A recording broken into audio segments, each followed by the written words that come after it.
اب یہاں پہ ایمان ابو طالب علیہ السلام سے متعلق مجھے بحث کو پیش کرنا ہے، سننا چاہیں گے نا؟ اب آئیے جملہ پیش کر رہا ہوں، اس میں بڑی میری محنت ہے، اور اردو ادب کا مرکز مانا جاتا ہے پورے پاکستان کا کراچی کو، تو اس لیے مجھے پورا یقین ہے کہ میرا جملہ ضائع نہیں ہوگا۔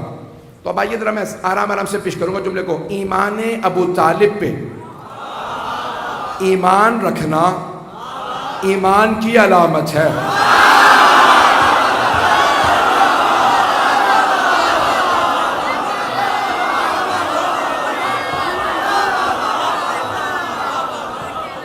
میں نے کہا تھا جملہ دہراؤں گا نہیں، اور واقعاً آپ نے حق ادا کیا ہے۔ جانے کے نامی اب یہ ایمان حضرت ابو طالب علیہ السلام سے متعلق پوری بحث کو پیش کر رہا ہوں۔ اچھا، ایک نہ جانے پتہ نہیں یہ بحث کیسے مسلمانوں میں شرائط کر گئی ہے کہ کسی اور سے متعلق یہ بحث نہیں پیش کی جاتی۔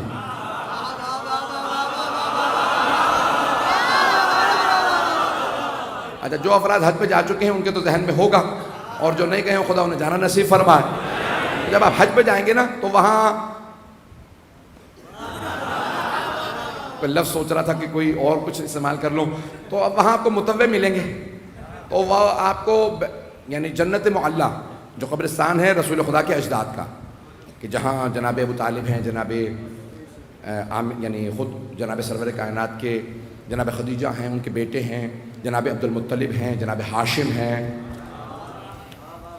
اور یہ کوئی نہیں سوچ رہا کہ بھئی یہ نہیں، یہاں پہ آپ فاتحہ نہ پڑھیں، یہ اسلام سے پہلے قبرستان بنا تھا، تو ہمیں بھی پتہ ہے اسلام سے پہلے قبرستان بنا تھا۔ ہم سے نہ لڑو، پیغمبر سے لڑو۔ انہوں نے قبرستان کا نام رکھا جنت معلیٰ۔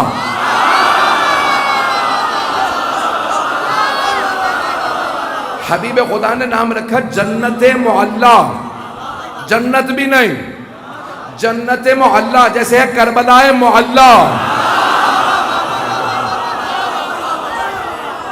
تو ایسا نہیں گرامی وہاں آپ جائیں نا تو اگر متوع کھڑا ہوگا کہتے خبردار یہاں فاتحہ وغیرہ نہ پڑھنا، زیارت نہ کرنا، آگے کوئی دعا نہ مانگنا، اور 3 الفاظ ہی انہیں یاد ہیں۔ یہاں پہ اگر فاتحہ پڑھو گے، دعا مانگو گے، ذریعے پہ زیارت کرو گے تو بدعت ہے، شرک ہے، حرام ہے۔ میں بار بار کہہ رہا ہوں، نہ جانیں گے 3 الفاظ انہیں کون دے گیا۔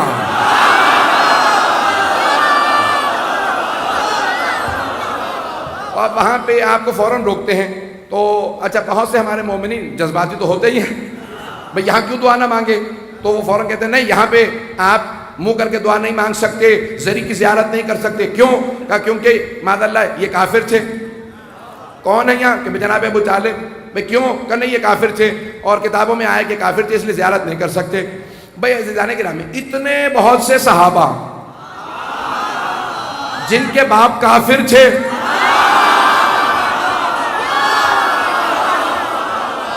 نہیں میں توہین نہیں کر رہا ہوں، میری عادت ہی نہیں ہے بالکل بھی۔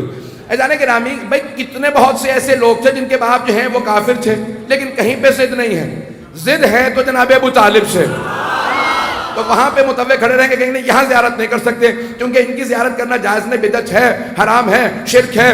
کہ کیوں؟ کہ یہ کافر تھے، اور کہا کہ بہت سی احادیث بھی پیش کی ہیں کہ کیا بھائی پیغمبر اسلام نے ان کو کان میں کہا چچا جان آپ کلمہ پڑھ لیجئے، میں روز قیامت آپ کی شفاعت کر دوں گا۔ پیغمبر نے کان میں کہا تو ایک بات تو واضح ہو گئی کہ شفاعت ہے، نہیں پہنچا سکا۔ تو وہ کہتے ہیں پیغمبر نے رسول خدا نے جناب ابو طالب کے کان میں کہا، میں کتاب کا حوالہ نہیں دے رہا ہوں، آپ کو معلوم ہے کہ اس کی دل آزاری نہ ہو جائے کتاب کا نام لوں گا تو اب کتاب میں آیا، ہماری مستند ترین کتاب ہے قرآن کے بعد، وہ کہتے ہیں تو اس میں لکھا ہوا ہے کہ رسول خدا نے کہا چچا جان، کان میں کہا چچا جان آپ کلمہ پڑھ لیجئے میں آپ کی شفاعت کر دوں گا۔ تو جناب ابو طالب نے فوراً پلٹ کے کہا بھتیجے میں اپنے اجداد کے دین پہ باقی ہوں۔ تو ہمارا عقیدہ تو پہلے یہی ہے کہ اجداد رسول خدا، اجداد معصومین سب کے سب با ایمان ہیں، تو اگر انہوں نے یہی کہا تو ہمارا مطلب ثابت ہو گیا۔ اب وہ کہتے ہیں کہ نہیں رسول خدا نے کان میں کہا جناب ابو طالب سے چچا جان آپ کلمہ پڑھ لیجئے۔ مجھے تعجب ہے مسلمانوں پہ، سننے پہ آتے ہیں تو کان میں کہیں بات سن لیتے ہیں۔ مجھے تعجب ہے مسلمانوں پہ، سننے پہ آتے ہیں تو کان میں کہیں بات سن لیتے ہیں۔ بھئی کان میں بات اسی لیے کہی جاتی ہے تاکہ کوئی اور نہ سنے، نہیں پہنچا پایا۔ مجھے اگر انتظامیہ سے کچھ کہنا ہو نا، میں کان میں کسی کے بات کہہ دوں تو کان میں کہنے کا مقصد یہی ہے تاکہ آپ لوگ نہ سنیں۔ تعجب ہے مسلمانوں پہ، سننے پہ آتے ہیں تو کان میں کہیں بات سن لیتے ہیں، اور نہیں سننے پہ آتے تو غدیر میں چیخ چیخ کے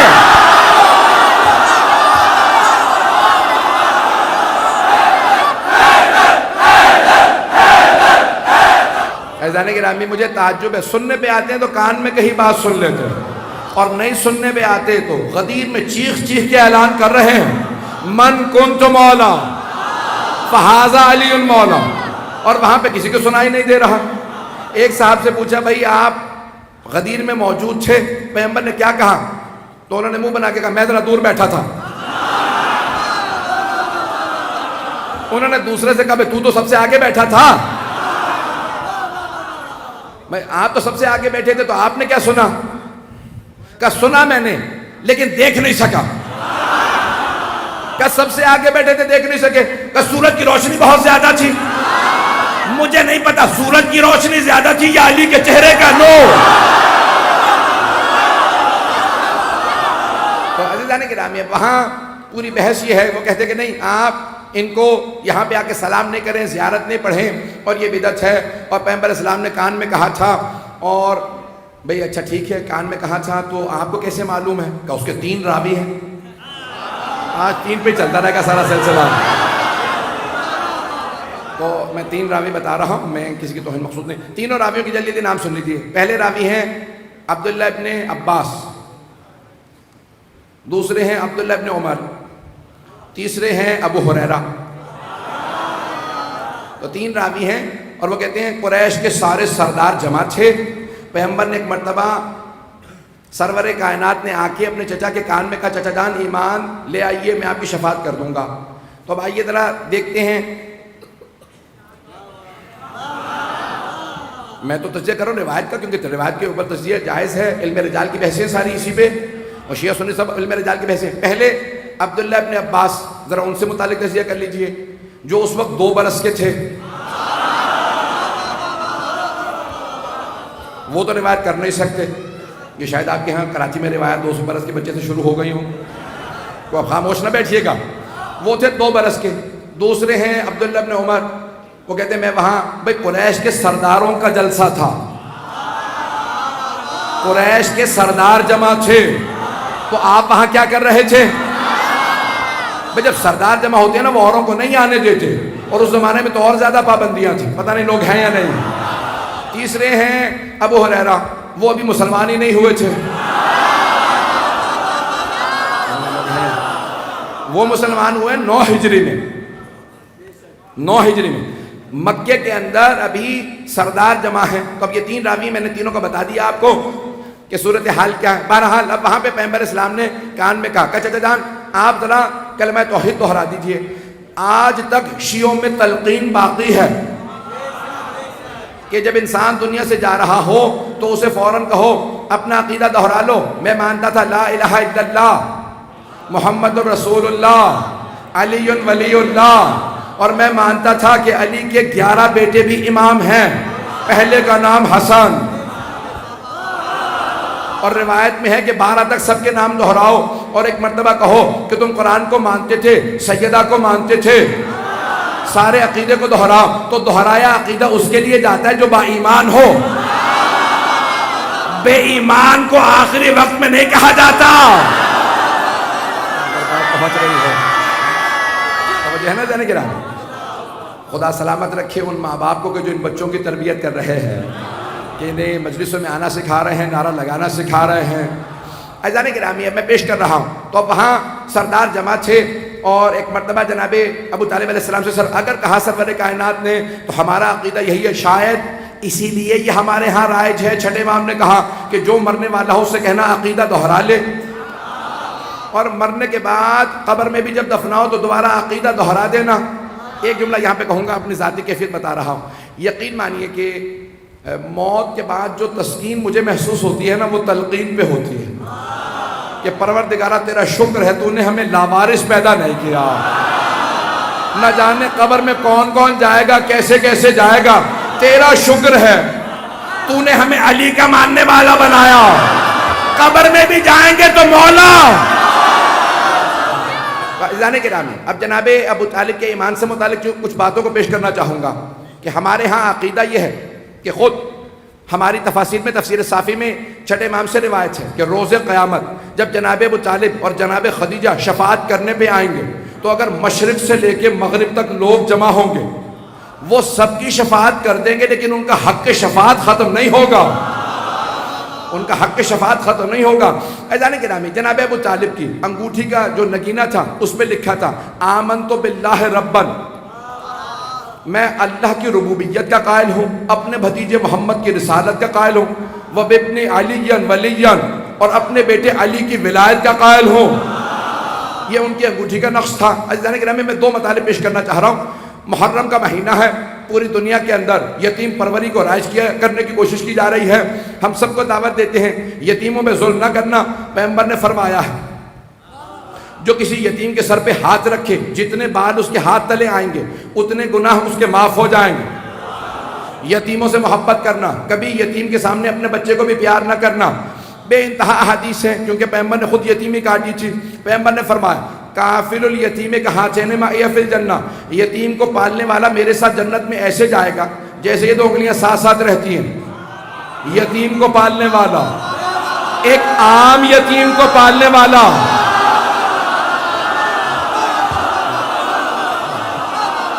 صحیح بخاری میں ہے، ایک عام یتیم کو پالنے والا میرے ساتھ جنت میں ایسے جائے گا جیسے یہ دو انگلیاں ساتھ رہتی ہیں۔ عام یتیم کو پالنے والا، ایک عام یتیم کو پالنے والا پیغمبر کے ساتھ جنت میں ایسے جائے گا جیسے دو انگلیاں ساتھ رہتی ہیں۔ اور جس ابو طالب نے کائنات کے سب سے عظیم یتیم محمد مصطفیٰ کو پالا ہو،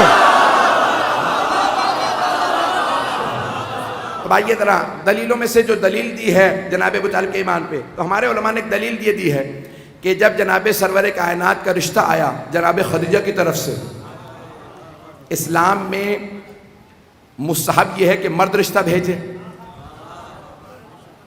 مرد رشتہ بھیجے خاتون کے احترام کے لیے، لیکن تاریخ میں تمام مؤلفین نے، مصنفین نے، مورخین نے یہ جملہ لکھا، شیعہ سنی نے بھی، حتیٰ جتنے اورینٹلسٹ ہیں، مستشرقین ہیں، غیر مسلم، سب نے لکھا کہ جناب خدیجہ نے سرور کائنات کے لیے رشتہ بھیجا۔ تو میں اکثر سوچا کرتا تھا کہ سرور کائنات کی یہ سنت ہے کہ انہوں نے پوری دنیا کو سکھایا کہ مرد رشتہ بھیجے، لیکن ان کے لیے رشتہ جناب خدیجہ کا آیا۔ تو اب میں بہت سوچتا تھا جناب خدیجہ نے کیوں رشتہ بھیجا، تو پھر میرے ذہن میں ایک بات آئی، جواب پیش کر رہا ہوں، دل کو لگے تو کوئی خاموش نہ بیٹھے، کہ جناب خدیجہ نے کیوں رشتہ بھیجا جناب سرور کائنات کے لیے، اور سب نے لکھا اتفاق ہے کہ جناب خدیجہ نے رشتہ بھیجا سرور کائنات کے لیے۔ تو میرے ذہن میں ایک بات آئی ہے کہ کیونکہ جناب خدیجہ ملکۃ العرب تھی، بہت دولت مند تھی، تو اگر رسول خدا رشتہ بھیج دیتے تو تمام کے تمام بد عقیدہ ملا یہ کہتے کہ محمد نے دولت دیکھی تھی رشتہ بھیج دیا، تو جناب خدیجہ نے رشتہ بھیج کے بتایا محمد نے رشتہ بھیج کے دولت نہیں دیکھی تھی، ہم نے پیغمبر کو پہچانا جب نہ قرآن آیا تھا نہ اعلان رسالت ہوا تھا، میں نے پہچان کے دولت محمد پہ قربان کی۔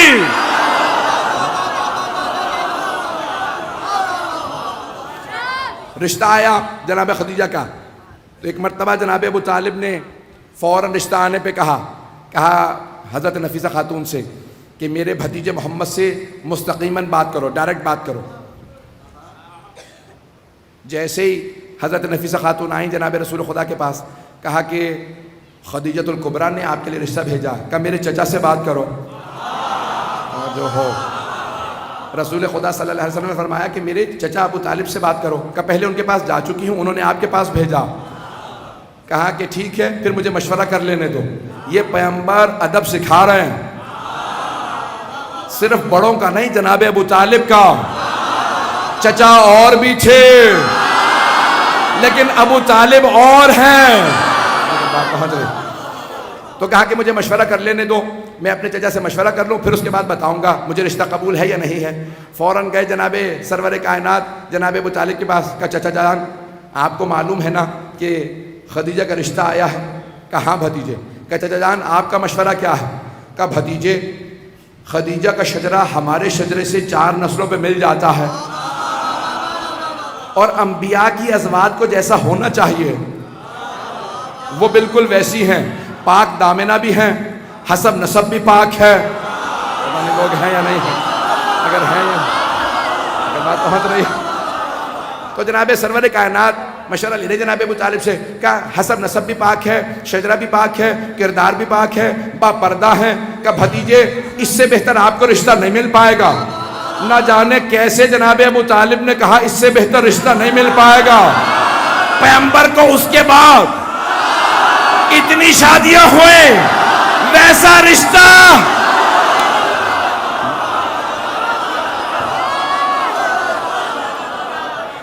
تو جناب ابو طالب نے کہا بھتیجے آپ کو اس سے بہتر رشتہ نہیں ملے گا، رشتہ قبول کر لیجئے. تو جناب سرور کائنات نے فوراً نفیسہ خاتون سے کہا ہمیں رشتہ قبول ہے. عزیزان گرامی پوری زندگی سرور کائنات صرف 2 چیزیں لینے گئے ہیں. اس جملے کو میں پورے اپنے خون جگر کے ساتھ پیش کروں گا. اللہ نے انبیاء کو بھی جب بلایا نا کتابیں دینے کے لیے، جناب موسیٰ سے کہا موسیٰ میں نے توریت بھیجنی ہے، کوہ طور پہ آ جاؤ. جناب عیسیٰ سے کہا جبل سعیر پہ آ جاؤ، انجیل نازل ہونے والی ہے. اللہ نے کتابیں بھی دی، انبیاء کو صحیفے بھی دیے. تو خود بلایا، جہاں پہ اللہ نے بلایا تھا وہاں کتابیں نازل کی. لیکن اللہ نے پیغمبر کو قرآن کے لیے بلایا نہیں، جہاں جہاں پیغمبر گئے، جہاں جہاں پیغمبر جاتے تھے وہاں وہاں قرآن آتا تھا. پتہ نہیں میں پہنچا پایا یا نہیں. عزیزان گرامی اللہ نے نہیں کہا کہ آپ غار حرا میں آ جائیں، پیغمبر غار حرا میں گئے، اللہ نے وہاں قرآن بھیج دیا. گھر میں آئے وہاں قرآن بھیج دیا. جناب خدیجہ کے گھر گئے وہاں قرآن بھیج دیا. جناب ابو طالب کے گھر میں آئے وہاں قرآن بھیج دیا. جنگ میں گئے وہاں قرآن بھیج دیا. صلح میں گئے وہاں قرآن بھیج دیا. مسجد میں تھے وہاں قرآن بھیج دیا. عرش پہ گئے وہاں قرآن بھیجا. کسی کو دوش پہ لیا.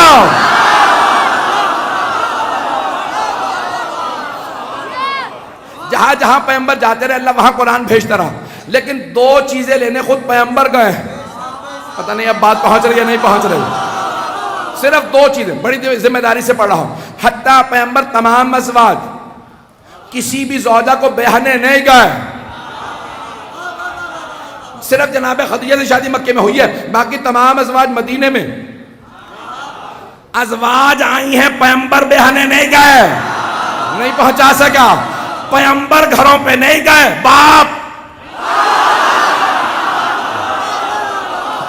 اپنی بیٹیوں کو پیغمبر کی خدمت میں لے کے آئے. پتہ نہیں بات پہنچا پر. لیکن 2 چیزیں، یعنی اللہ قرآن بھی پیغمبر کو بھیج رہا، لیکن 2 چیزیں لینے خود پیغمبر گئے.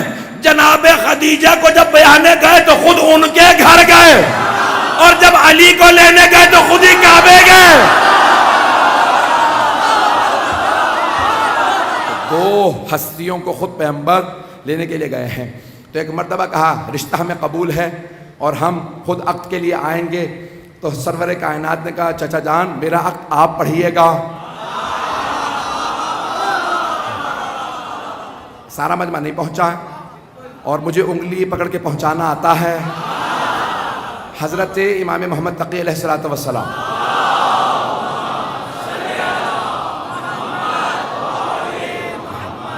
عجل فرجہ، ان کا عقد ہے مامون الرشید کی بیٹی سے. ذہن میں ہے نا؟ تو اس نے کہا کہ بھئی آپ کی شادی ہوگی میری بیٹی سے. اور سارا دربار اس زمانے کے بڑے بڑے علماء سے بھر گیا.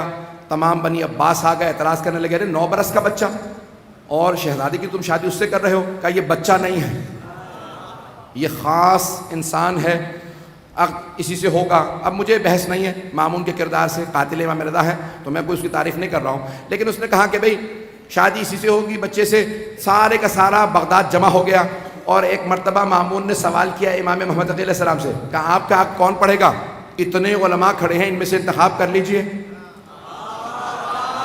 اگر بات پہنچ جائے ان میں سے آپ جس کا انتخاب کریں گے وہ آپ کا عقد پڑھ دے گا، اور اگر کہیں تو میں آپ کا عقد پڑھ دیتا ہوں. امام نے کہا خبردار، اگر میرے بابا یہاں موجود ہوتے تو میرا عقد وہ پڑھتے، لیکن کیونکہ میرے بابا جیسا کوئی اور نہیں ہے اسی لیے میں اپنا عقد خود پڑھوں گا. اب پہنچ رہا ہے،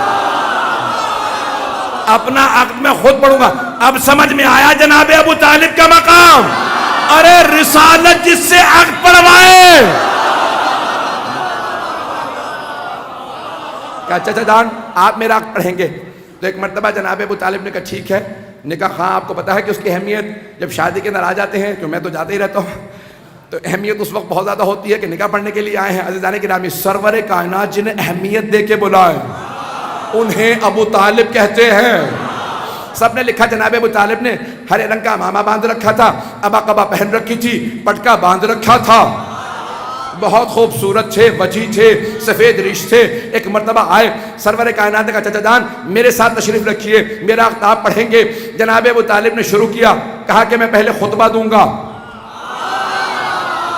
جب خطبہ شروع کیا تو کہا الحمدللہ رب العالمین. خطبہ شروع کیا الحمدللہ رب العالمین سے. بھئی ابھی قرآن نزول شروع نہیں ہوا، پیغمبر 25 برس کے ہیں، 15 سال باقی ہیں نزول قرآن میں. اب مجھے نہیں پتا کہ جناب ابو طالب لوح محفوظ کا مطالعہ کر رہے تھے،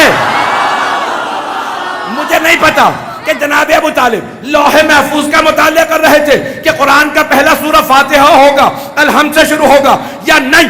انہوں نے ویسے ہی الحمدللہ پڑھ دی تھی، لیکن اللہ کو اتنا پسند آیا. جناب ابو طالب کوئی عام ہستی نہیں ہے. عزیزان گرامی، اب جناب سرور کائنات 25 برس کے ہیں، ایک مرتبہ 40 برس کے ہوئے، اعلان رسالت کیا. 40 برس کے سن میں اعلان رسالت کیا، رسول بنے نہیں. اس سے پہلے آ جائیے 30 برس کے ہیں.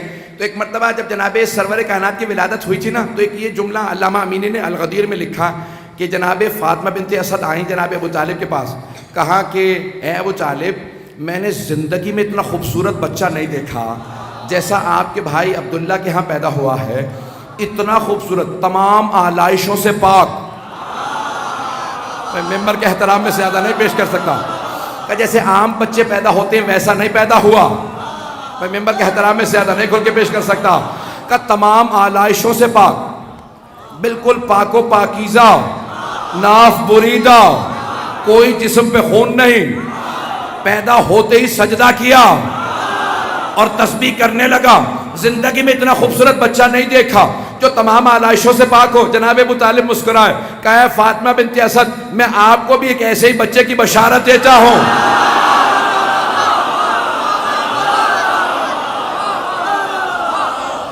میں ایسے ہی بچے کی بشارت دیتا ہوں. 30 برس بعد آپ کے ہاں بھی ایک ایسے ہی بچے کی آمد ہوگی، اس میں یہ تمام صفات ہوں گی جو میرے بھتیجے میں ہیں، الا النبوہ، سوائے نبوت کے. بھئی جو نبوت و امامت میں فرق جانتا ہو، خالق عطا کرنے والا، ابو طالب پہچاننے والا، اور جو نہ پہچانے وہ شیطان.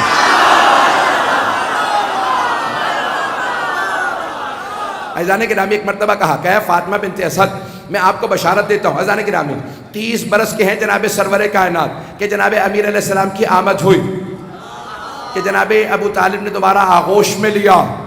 اب آئیے ذرا میرے ساتھ چلیے گا. 40 برس کے پیغمبر اسلام اعلان رسالت کر دیا، اور ابھی دعوت ذوالعشیرہ ہوئی ہے، اور وہاں دعوت ذوالعشیرہ میں سرور کائنات نے جناب ابو طالب سے کہا چچا جان خاندان والوں کے لیے دعوت کا اہتمام کر دیں، مجھے ایک پیغام پہنچانا ہے. کہ بھتیجے آج ہی دعوت ہو جائے گی. جناب ابو طالب نے فوراً ایک بیٹے کو آواز دی. مورخین نے نام علی بتایا ہے، اور جناب ابو نہ جانے کیسے جناب ابو طالب نے یا علی کہہ کے بلایا کہ آج تک ساری دنیا علی نہیں کہتی، یا علی ہی کہتی ہے. تو ایک مرتبہ کا یا علی، سارے قبیلے کو، سارے خاندان کو دعوت دے دیجئے، دعوت ذوالعشیرہ ہے. جناب امیر نے سب کو دعوت دی، میرے بابا نے سب کو کھانے پہ بلایا، کل اتنے بجے پہنچ جائیں. سب کے سب پہنچ گئے، سارا خاندان آ گیا، اور آپ کو پتہ ہے کہ کیسے کیسے افراد موجود تھے. تو ایک مرتبہ سب نے لکھا کہ ابو لہب جیسی آیا تو آنے کے بعد کہا ابو طالب تم نے ہماری توہین کی ہے، ایک بھیڑ کی ران پکانے کے بعد تم نے سارا قبیلہ بلا لیا، ہم میں سے ایک ایک آدمی پورا پورا بکرا کھانے والا. جانے لوگ ہے یا نہیں؟ ایک بھیڑ کی ران پکانے کے بعد آپ نے سارے قبیلے کو بلا لیا. تو جناب ابو طالب نے ایک مرتبہ ابو لہب کو دیکھا، کہا ابو لہب جتنا کھا سکتے ہو کھاؤ، یہ ختم نہیں ہوگا. کہا کیوں ختم نہیں ہوگا؟ کہا میرے بھتیجے محمد کا ہاتھ مس ہو گیا، ہاتھ مس ہو گیا. اب سمجھ میں آیا جب ہم زیارت کرتے ہیں تو کیوں کہتے ہیں مس کر لیا. بس بھئی بہت تیزی سے آگے بڑھ رہا ہوں. تو ایک مرتبہ کہا جتنا کھا سکتے ہو کھاؤ, اور جتنی طاقت تھی نا اس سے زیادہ انہوں نے کھایا. لکھا یہی ہے مورخین نے, حتیٰ طبری نے لکھا کہ جتنا لوگ کھا سکتے تھے اس سے زیادہ کھایا. پھر بھی بار بار دیکھ رہے ہیں ران ختم نہیں ہو رہے. ایک مرتبہ ابو لہب کھڑا ہوا, جیسے جناب سرور کائنات کھڑے ہوئے نا کچھ کہنے کے لیے, ابو لہب کھڑا ہوا, کہا چلو یہ میرا بھتیجا جادوگر ہے, کھانا ختم ہی نہیں ہو رہا, سب چلو. ایک مرتبہ سارا قبیلہ اٹھ کے چلے گئے. جناب ابو طالب آئے, دیکھا سرور کائنات کی آنکھوں میں آنسو ہیں. کہا بھتیجے کیا بات ہے؟ کہا چچا جان کچھ بات نہیں. کہا نہیں مجھے کھل کے بتائیے. کہا میں بات کرنا چاہتا تھا, ابو لہب نے سارے قبیلے کو اٹھا دیا, میں بات ہی نہیں کر سکا. تو کہا کہ اگر آپ کہیں تو ہم دوبارہ دعوت کر دیتے ہیں. کہا چچا جان ایک مرتبہ پھر سب کو بلا لیجئے. جناب ابو طالب نے دوبارہ سب کو دعوت دی. کہا یا علی, سب کو پھر بلا لیجئے. جناب امیر نے سب کو دعوت دی, سب اگلے دن پھر آ گئے, پھر اسی طرح سے سب نے کھانا کھایا. وہی دوبارہ ابو لہب کھڑا ہوا, کہا کہ بھئی سب چلو کھانا کھا چکے. پھر جناب ابو طالب نے کہا بھتیجے کیا بات ہے؟ کہا چچا جان جب بھی بولنے لگتا ہوں یہ ابو لہب بیچ میں کھڑا ہوتا ہے, سب کو باہر لے جاتا ہے. کہا ٹھیک ہے دوبارہ ہم اہتمام کرتے ہیں. اب تیسرے دن جناب ابو طالب نے دوبارہ دعوت کا احترام کیا, تیسری مرتبہ دعوت کا اہتمام ہوا. کہا لیکن آج میں دروازے پہ کھڑا نہیں ہوں گا. اب سمجھ میں آیا یہ بانیان کا دروازے پہ کھڑا ہونا کس کی سنت ہے؟ جناب ابو طالب دعوت دے کے دروازے پہ کھڑے ہوتے تھے. تیسرے دن کہا بھتیجے آج میں اندر بیٹھوں گا, دیکھتا ہوں کون جاتا ہے. آپ کا کلام سنے بغیر ایک مرتبہ سرور کائنات کھڑے ہوئے. دوبارہ ابو لہب کھڑا ہوا جو جناب ابو طالب سے بہت چھوٹا تھا. جیسے ہی کھڑا ہوا جناب ابو طالب نے بڑھ کے گریبان میں ہاتھ ڈالا. گریبان میں ہاتھ ڈالا. کہا ابو لہب جب تک میرا بھتیجا کلام مکمل نہ کر لے کسی کو جانے کی اجازت نہیں. ابو لہب نے ہلنا چاہا, جناب ابو طالب نے گریبان میں ہاتھ ڈال کے بٹھا دیا. میں نے بہت سوچا یہ اس بڑھاپے میں طاقت کہاں سے آئی, تو پھر میری نظروں میں خیبر کا در آیا.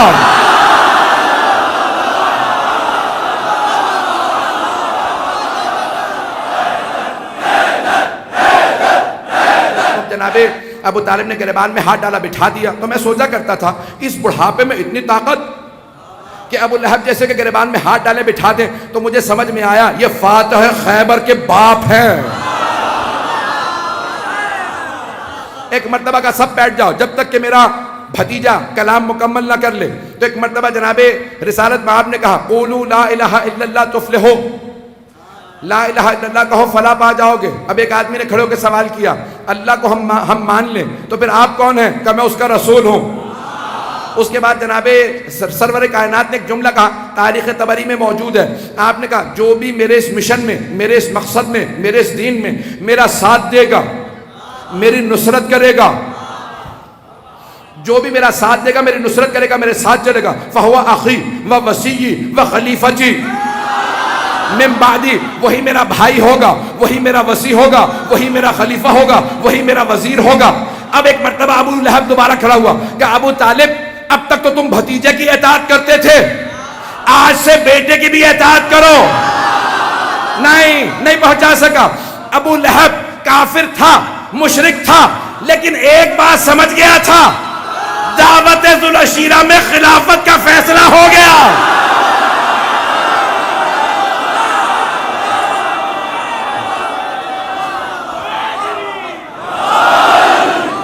ایک مرتبہ ابو لہب نے کہا اب تک تو بھتیجے کی اطاعت کرتے تھے, اے ابو طالب آج سے بیٹے کی بھی اطاعت شروع کر دو. بھائی بھائی سے زیادہ بھائی کو کوئی نہیں جانتا. ابو لہب سمجھ رہا تھا یہ بھتیجے کے دین پہ ہے. پتہ نہیں لوگ ہیں یا نہیں. کہا اب تک تو صرف بھتیجے کی اطاعت کرتے تھے, آج سے بیٹے کی بھی اطاعت کرو. ایک مرتبہ ابو لہب اٹھا, سب اٹھ کے چلے گئے. صرف اور صرف ایک بچہ کھڑا کہتا رہا یا رسول اللہ میں آپ کا ساتھ دوں گا, میں دیکھنے میں کم سن ہوں, میں بچہ ہوں, میری ٹانگیں دیکھنے میں کمزور نظر آتی ہیں, میں بہت پتلا دبلا ہوں, لیکن میرا آپ سے وعدہ میں آپ کے دشمنوں کی ہڈیاں توڑ دوں گا. بھائی مستشرقین نے یہی لکھا I will break down the bones of your enemies, کہ ایک بچے نے کھڑے ہو کے کہا, نام علی تھا, کہ یا رسول اللہ میں آپ کے دشمنوں کی ہڈیاں توڑ دوں گا. نہ جانے کیسی تربیت کی ہے جناب ابو طالب نے. عزیزان کرام ایک مرتبہ جناب امیر نے کہا، بس بے وقت نہیں ہے، کہا میں آپ کے دشمنوں کی ہڈیاں توڑ دوں گا، میں آپ کا ساتھ دوں گا. سب کے سب چلے گئے. جناب ابو طالب جناب امیر کے ساتھ بیٹھے ہیں. اب جناب سرور کائنات گھر سے باہر نکلنے لگے، تبلیغ کرنے لگے، ہر جگہ بات پھیلنے لگی. محمد نے اعلان کر دیا وہ رسول ہیں. تو وہاں پہ ایک بہت بڑے سازشی آدمی، اس نے کہا کہ بھی پریشانی کی بات نہیں ہے، میں نے منصوبہ سوچ لیا. اس نے 3 سازشیں کی.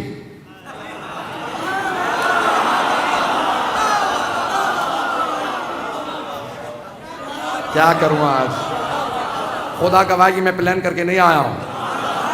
تو اب اس نے 3 سازشیں کی. پہلے اس نے سب کو تیار کیا، کہا بھئی یہ شاعر ہے. اس زمانے میں شاعر نشے میں رہتے تھے، اس لیے ان کو ہوش نہیں ہوتا تھا. تو لوگوں نے، مردوں نے فوراً ان کو سیریس لینا بند کر دیا کہ بھئی یہ شاعر ہیں، قرآن سنا رہے ہیں، مت سننا. اور ویسے بہت سے لوگوں کی عادت ہوتی تھی کہ زبردستی سنا رہے ہیں کلام. تو اب ایک مرتبہ اس نے، ابو سفیان نے سازش کی کہ بھئی سب میں مشہور کر دو یہ شاعر ہیں. مردوں نے سننا بند کر دیا. اب خواتین کو قرآن نہ سن لیں تو کیا کہا جائے کہ بھئی یہ جادوگر ہیں. خواتین جادوگروں سے بہت ڈرتی ہیں، ایسا نہ ہو کہ عقل زائل ہو جائے. تو کہا بھئی یہ جادوگر ہیں. اب خواتین بھی دور ہو گئیں کہ کوئی کلام نہیں سن رہا، ہدایت کا پیغام نہیں لے رہا. کہا بھئی بچوں کو کیسے روکا جائے؟ کہا بچوں کے لیے بھی میرے پاس ایک منصوبہ.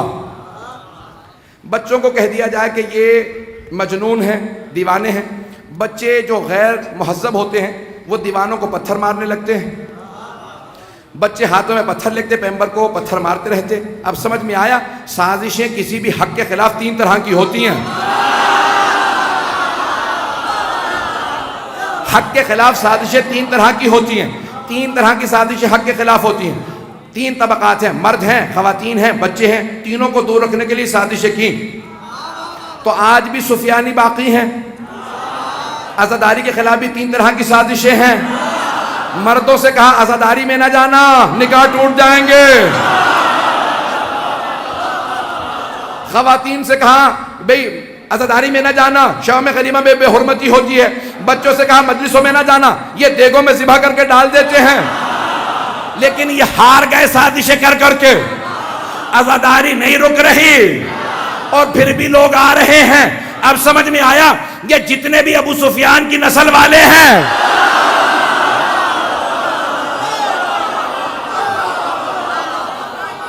حق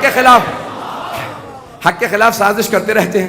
تو عزیزان گرامی ایک دن پیغمبر اسلام گھر آئے تو دیکھا پورے جسم پہ نشان. جناب ابو سنیں گے نا، جہاں آپ اشارہ کر دیں گے وہیں پہ ختم ہو جائے گی مجلس. تو جناب سرور کائنات گھر آئے. جناب ابو طالب نے دیکھا پورے جسم پہ، لباس پہ نشان ہے. کہ بھتیجے کیا حالت بنا رکھی ہے؟ کہ چچا جان یہ ابو سفیان نے بچوں کو سکھایا میں مجنون ہوں اور وہ بچے مجھے پتھر مارتے رہتے ہیں. جناب ابو طالب نے رسول خدا کا ہاتھ پکڑا، کہ بھتیجے میرے ساتھ چلیے. اور رسول خدا چل پڑے. یہ نہیں کہا چچا جان اب میں بچہ نہیں رہا، 40 برس کا ہو گیا ہوں، اعلان رسالت کر چکا ہوں. جناب ابو طالب نے بازو پکڑا، کہا میرے ساتھ چلیے. پیغمبر فوراً چل پڑے. اب سمجھ میں آیا، بغیر چونو چرا جس کے ساتھ رسالت چل پڑے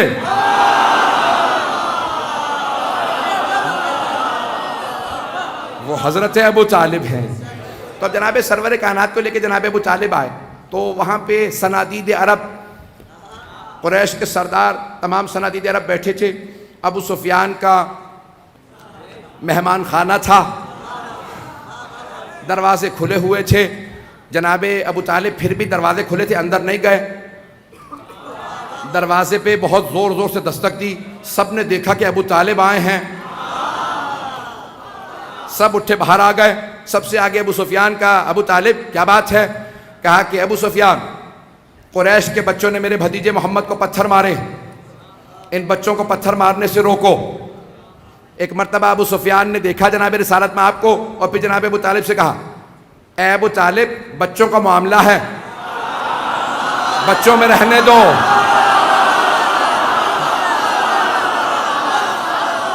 ابو طالب بچوں کا معاملہ ہے، بچوں میں رہنے دو. جناب ابو طالب نے ایک مرتبہ ابو سفیان کو دیکھا، کہ ابو سفیان پھر سوچ لو، ایک بچہ میرے گھر میں بھی ہے پہنچ رہے ہوں. ایک بچہ میرے گھر میں بھی ہے, ابھی سب کو معرفت نہیں تھی کہ یہ بچہ حیدر کرار ہے. تو ایک مرتبہ ابو سفیان نے کہا ایک ہی تو بچہ دیکھی جائے گی. جناب سرور کائنات کو فوراً جناب ابو طالب نے کہا بھتیجے واپس چلیے, گھر لے کے آ گئے. جیسے گھر پہنچے جناب ابو طالب نے آواز دی یا علی. چلتے رہیں گے, میرے اب سینے میں دم نہیں ہے نہ گلے میں دم ہے, کوئی طاقت نہیں رہی, مجھ سے جناب ابو طالب پڑھوا رہے ہیں. اب جانے کہ رامی 1 گھنٹے سے زیادہ ہونے والا ہے, اور ایک مرتبہ جناب ابو طالب نے آ کے آواز دی, کہا یا علی. جناب امیر آئے, کہا کہ کل جب میرا بھتیجا گھر سے باہر جائے تو آپ ساتھ جائیے گا. کہا بابا جان میرا آپ سے وعدہ ہے. کہا بیٹا مجھ سے وعدہ کیجئے کہ جب وہ پتھر مارے تو کوئی پتھر میرے بھتیجے کو نہ لگے. کہا بابا جان جو پتھر چلے گا میں سینے پہ لوں گا, جو ہاتھ اٹھے گا میں وہ ہاتھ توڑ دوں گا, جو سر اٹھے گا وہ میں سر پھوڑ دوں گا.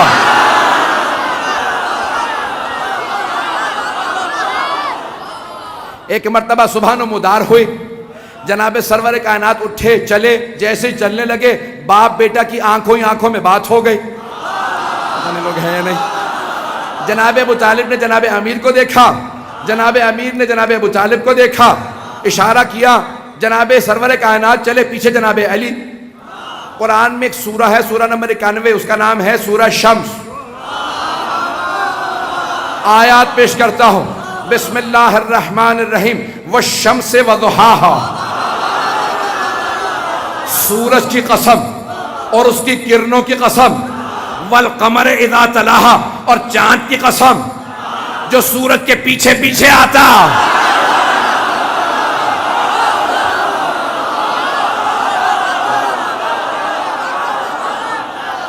شمس رسالت گھر سے چلے, قمر امامت نے طواف شروع کیا. چلیں گے. شمس رسالت چلے, قمر امامت ساتھ ساتھ. اب سمجھ میں آیا, اگر اسلام کے شمس رسول خدا تو قمر علی مرتضیٰ ہے, اور کربلا کے شمس حسین ہے, قمر عباس ہے. بس 4 سے 5 منٹ کی 10 منٹ کی زحمتوں کا زیادہ نہیں. تو جناب رسالت میں آپ چلے, جناب امیر ساتھ ساتھ. اب جناب رسالت میں آپ آگے ہیں, پیچھے جناب علی ہے. اب سارے کے سارے قریش کے بچوں کو دوبارہ ابو سفیان نے آواز دی, بچوں تیار ہو جاؤ, محمد آ رہے ہیں. سارے بچوں نے ہاتھوں میں پتھر لیے. ایک مرتبہ کسی نے نعرہ لگایا مجنون. جناب امیر سامنے آئے. بھائی 10 برس کے جناب امیر ہیں یا 11 برس کے. ایک مرتبہ سامنے آئے, جیسے ہی پتھر چلا مولا نے سینے پہ لیا. پتھر مارنے والا بچہ جیسے ہی آگے بڑھا, مولا نے آگے بڑھ کے گریبان میں ہاتھ ڈالا, بچے کو اٹھا کے دیوار پہ دے مارا. دوسرا, بھئی بچے میں اپنے حساب سے کہہ رہا ہوں, نابالغ بچے نہیں تھے, سارے بالغ تھے. دوسرا بچہ آگے آیا, مولا نے ہاتھ پکڑا, ہاتھ توڑا. تیسرے نے لات ماری, مولا نے اس کی لات توڑی. کسی کا سر پھاڑا. سارے روتے ہوئے اپنے اپنے گھر گئے. اب مکے کے ہر گھر میں علی علی ہو رہا تھا.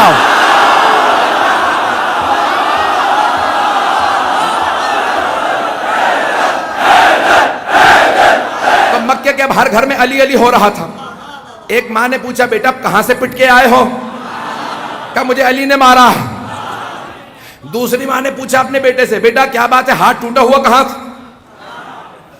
سارے بچے ایک ہی بات کہہ رہے تھے, علی نے مارا, علی نے مارا. اب سمجھ میں آیا, یہ عرب کے مشرک بچوں کو, کافروں کو بچپنے سے علی سے پٹنے کی عادت تھی.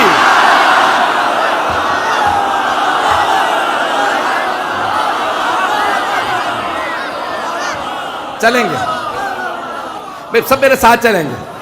تو ایک مرتبہ جناب امیر علیہ السلام, سارے کے سارے گھروں کے اندر ایک ہی بات ہو رہی ہے, علی علی ہو رہا تھا. سب کے سب بڑے لوگوں نے اپنے بچوں کو لیا کہ ہمارے ساتھ چلو. یا میں یوں کہوں کہ عرب کے لوگ اپنے ٹوٹے ہوئے کھلونے لے کے ابو سفیان کے پاس آئے, اور وہ سردار تھا. کہا کہ ابو سفیان, ابو طالب کے بیٹے علی نے ہمارے بچوں کو مارا. ابو سفیان نے کہا اتنے بچے, پورا مکہ بچوں سے بھرا ہوا, اور ایک بچہ سب کو مار رہا.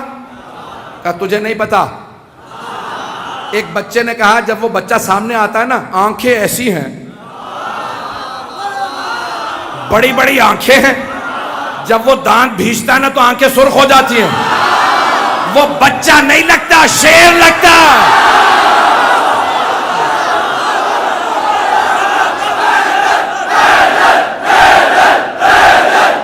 وہ بچہ نہیں لگتا بہت بڑی بڑی آنکھیں ہیں اس کی اور جب دانت بھیج کے مارنے کے لیے آگے بڑھتا ہے تو آنکھیں سرخ ہو جاتی وہ بچہ نہیں شیر ہے ابو سفیان نے کہا میرے ساتھ چلو میں دیکھتا ہوں بچہ کیسا ایک مرتبہ سارے قریش کے بچے اپنے اپنے ماں باپ کے پیچھے چھپ رہے تھے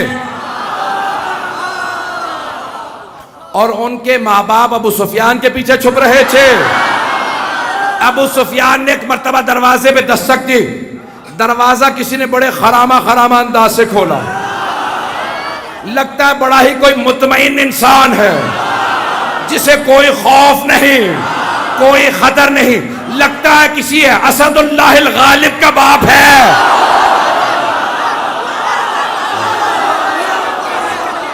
ایک مرتبہ جناب ابو طالب نے دروازہ کھولا سارے کے سارے قریش کے لوگ کھڑے تھے ابو سفیان سب سے آگے کہا ابو طالب آپ کے بیٹے علی نے ہمارے بچوں کو مارا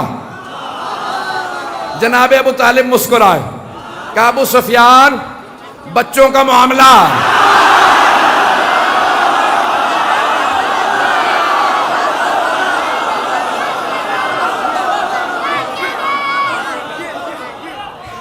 کہا ابو سفیان بچوں کا معاملہ ہے بچوں میں رہنے دو پتہ نہیں بات پہنچ رہی ہے نہیں پہنچ رہی اب سمجھ میں آیا جناب ابو طالب کے بصیرت کا مزاج کہا ابو سفیان بچوں کا معاملہ ہے بچوں میں رہنے دو اب ابو سفیان سب کو واپس لے گیا کہ سارے منصوبے فیل ہو گئے اتنے بڑے بڑے سازشی لوگ ہیں نہیں وہ اتنا بڑا سازشی ابو سفیان سارے منصوبے فیل ہو گئے کیا کس نے منصوبوں کو فیل کیا کہا ایک ابو طالب جو سارے کفر و کفار و نفاق کے تین ہی الفاظ ہیں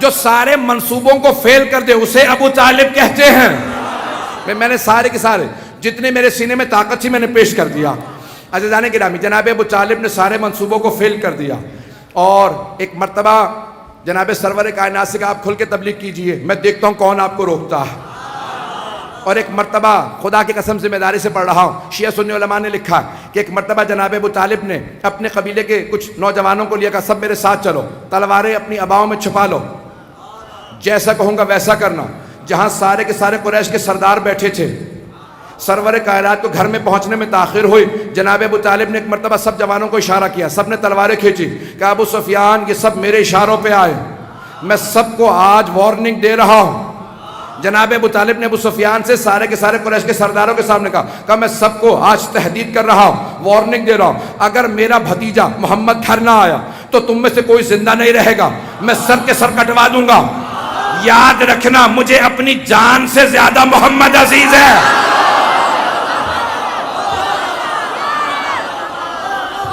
کہ تم میں کوئی نہیں بچے گا کہ تم میں کوئی نہیں بچے گا ایک مرتبہ جناب سرور کائنات گھر پہنچے کہا کہ چچا جان میں محفوظ ہوں کہ بھتیجے آپ نے کہہ دیا اس لیے میں مطمئن ہوں سب جوانوں کو اشارہ کیا واپس چلو اب ایک مرتبہ ابو سفیان نے سمجھ لیا ابو طالب سے لڑنا آسان نہیں پتہ نہیں لوگ ہے یا نہیں ہے کہا یہ محمد کی محبت میں ہم سب کو مار سکتے ہیں توجہ ایک مرتبہ جناب حمزہ کہیں سے شیر کا شکار کر کے آ رہے تھے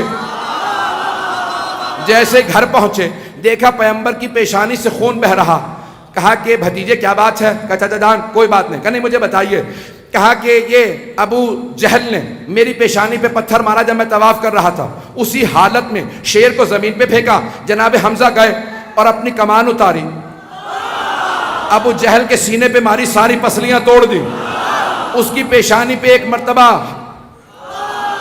ایسا ہاتھ رسید کیا کہ پیشانی پھٹ گئی گھر آئے کہا بھتیجے میں نے آپ کا بدلہ لے لیا پیشانی کو خون سے میں نے آلودہ کر دیا اور ساری پسلیاں توڑ دی تو اب سارے کے سارے مسلمانوں نے دینیات میں لکھا ہے 4th کلاس کی دینیات کی کتاب میں ہے آپ کی پاکستان کی دینیات میں نے نہیں لکھے دینیات کی کتاب میں لکھا ہے حضرت حمزہ کا ایمان لانا تو کہا جناب رسول خدا نے یہ دینیات کی کتاب سے پڑھ رہا ہوں اپنے پاس سے نہیں کہ چچا جان مجھے آپ کی مدد کی ضرورت نہیں ہے.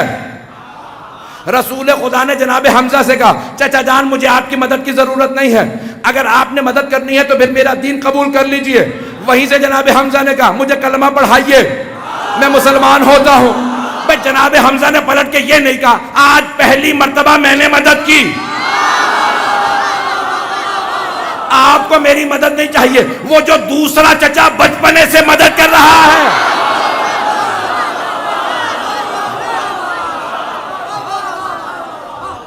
اس کا مطلب ہے سارا خاندان جانتا تھا جناب ابو طالب کس درجے پہ فائز ہے.